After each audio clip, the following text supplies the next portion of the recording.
So you all know what Halloween is, right? Here's me, sometime in the 1980s, with my brother and my sister. I'm the tall one, and we have awesome costumes, as you can see. Now, Halloween was a really big deal in my hometown of 2,000 people, and I looked forward to going out trick-or-treating every year, for collecting bucket loads of candy with my siblings and my friends, for getting dressed up, and the excitement of it all. But the very last time I went trick-or-treating was for one reason alone. I remember walking up to the door, ringing the doorbell, opening my bag, saying, "Trick-or-treat." And the lady took one look at me, put a candy in my sister's bag, told me, "You're way too old for this," closed the door in my face, and I left. Now, her view of me, that I was too old, too tall, to be doing something that I loved, made me feel embarrassed and ashamed, and I never went trick-or-treating again. And I was only 10 years old. Now, this experience, among many others that I experienced later in life and talked to people about, made me realize that sometimes, no matter how you see yourself, people are going to see you differently to that. And these experiences can hurt your self-esteem, damage your well-being, and they can influence the whole direction you take in your life. But I also found that these experiences can sometimes be motivating, inspirational, empowering, and inspire you to do something. Let me just go with this. And inspire you to do something that you never thought you would. So, I did a lot of work on research on labels, and here's the first thing that I learned. First, our brains are hardwired to label others. What I'm going to do now is just flash a bunch of pictures up here for you, okay? And I just want you to look at them, nothing else.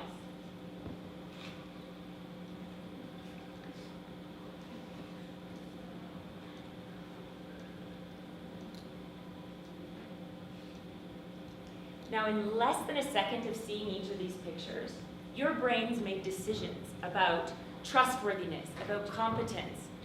Who of these people would you invite into your home? When walking down the street, who would you cross the street to avoid? Our brains this has an evolutionary purpose. Our brains have evolved so that we can make instant, snap decisions about people based on what we call surface level labels, the very first thing you see. Our brains do this in order to make sense of the world around us, in order to determine safety from danger, and to figure out who might be able to protect us when out in the wild. The thing is, the meanings associated to those labels, who goes into which box and why, come from information that we have learned.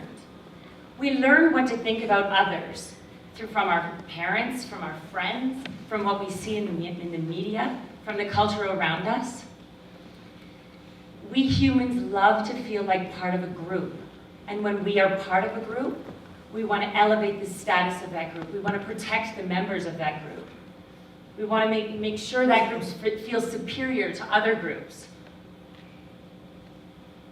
Now, when it comes to how you see yourself, however, we see ourselves based on the whole picture. We can define ourselves based on things that are under the surface that people can't see from the outside. Take a second to think about how you define yourself. What are the pieces that make up who you are right now? Maybe you come from a prominent last name.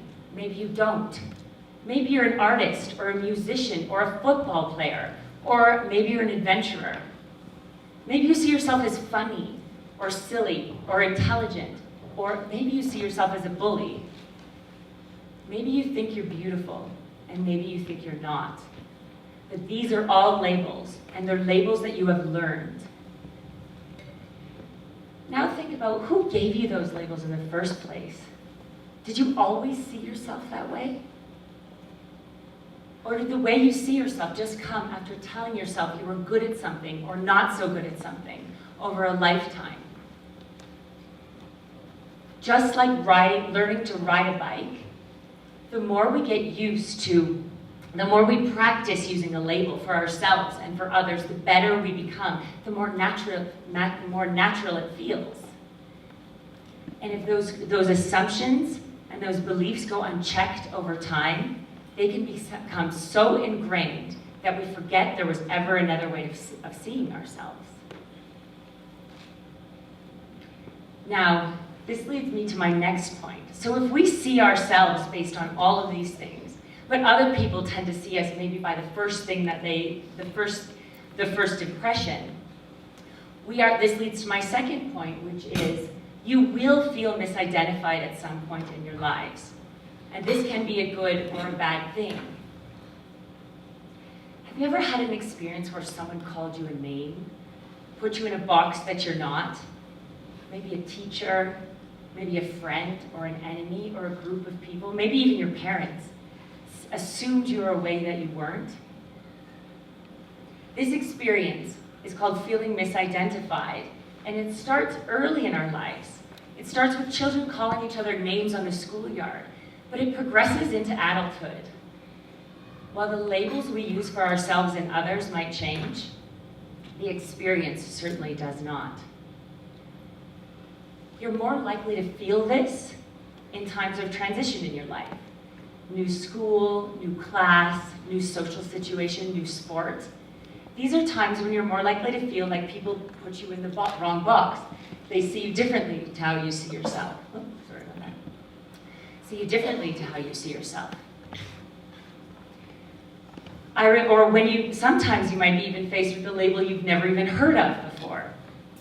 I remember when I first moved here to Latin America, it was my first encounter with the label gringa. It's not something I was used to being called in Canada. Or maybe you've gone through a transition on the inside.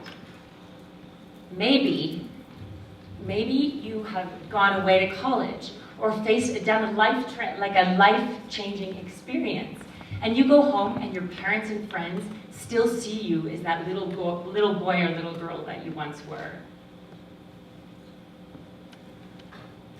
When it comes to being misidentified or mislabeled by people, this can make you start worrying, to start scrutinizing what other people think of you.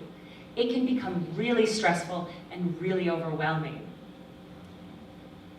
And know what we can also do? We can also start to internalize the way other people see us, and that can wreak havoc on your self-esteem, and it will influence the whole direction that you take in your life.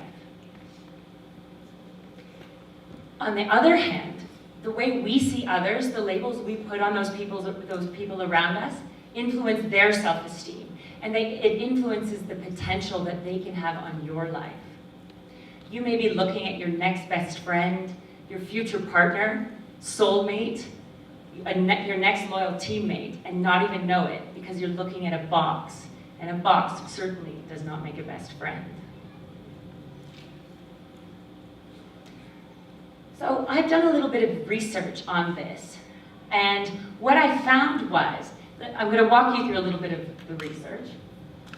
I did it with students, and what we found that, we'll call this group 1. We have one group of students that the more that they felt misidentified, labeled by those people around them, the worse their grades ended up. Okay? But then there's another group of students, we'll call this group 2. Group 2, the more that they felt mislabeled, the better their grades became. So both groups felt mislabeled. Both groups had the same experience, but one group actually ended up having better grades. What do you think the difference was between these two groups? The difference lies in their ability to cope with it, their ability to interpret it and feel like they have the personal resources to cope with this experience. Your resilience in the face of being mislabeled by others impacts whether it ends up positively, negatively, or whether it just rolls right off your back. So this leads to my next point, which is resilience matters, and you can build your resilience. It's something that we work on through our whole lives. So let's talk a little bit about how. Building your resilience really encompasses two different things. there's two levers we can maneuver. One, we can try to influence the situation in front of us, that fire-breathing dragon in our face. Or two, we can build our armor, build our personal resources to cope with it. And when it comes to changing the situation, one of the first and most important things to try to do is turn that dragon into a kitten. So assess whether this is important to you to resolve. So when you're faced with someone putting you in a box, putting a label on you, first take a second to breathe, to pause. While you might not be able to control someone trying to put you in a box, someone trying to label you, you do have some control over what happens next. You do not have to internalize the way they see you. Think about the impact that this experience is having on you. Is it just annoying? Or does it damage your self-esteem, your self-respect, your enjoyment of life? Is it threatening or even dangerous? Sometimes our brains can influence us to think things are more important or more dramatic or more emotional than they really are. I remember when I first took a new class at university. I was sitting in the front row and I raised my hand to ask a question. And the teacher rolled her eyes at me exaggeratedly. For the rest of the class, I sat there thinking, oh my gosh, everyone thinks I'm so stupid. The teacher thinks I'm stupid. Maybe I am stupid. Why did I ask that question? I didn't concentrate for the rest of the class. Then after the class, as I was leaving, one of my fellow students came up to me and said, oh, thank you so much for asking that question. I had it too, but I was too embarrassed to ask. You know, and that's when I realized maybe I should have just relaxed a bit and said, all right, maybe I should have concentrated on what the teacher had to say. So when you're faced with this, take a second to pause and to think, is it really important? Next, if it is important, try to resolve it. Resolving an asymmetry is about actually taking the experience and making it go away. We can do that. For example, I've lived on 5 continents now, and I'm no stranger to being labeled.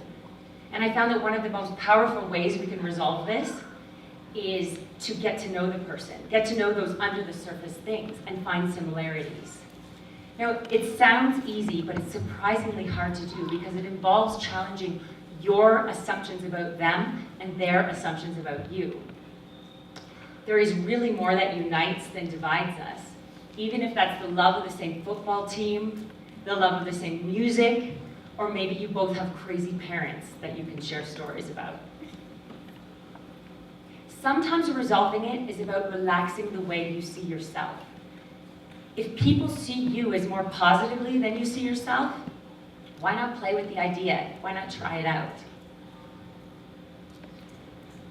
And if the experience feels important and you can't resolve it, build your armor to be able to cope with it. You can strengthen yourself.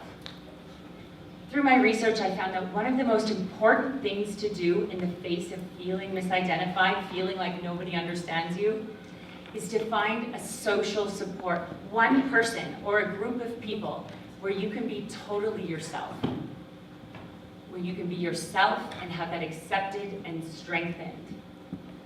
It's a bit like taking time out to recuperate so you can fight another day, play another round. Also, this experience can build up your stress levels. So find physiological and psychological outlets to get rid of that tension. I've heard people doing things like yoga, meditation, exercise, or any hobby that lets you connect with that sense of who you are again.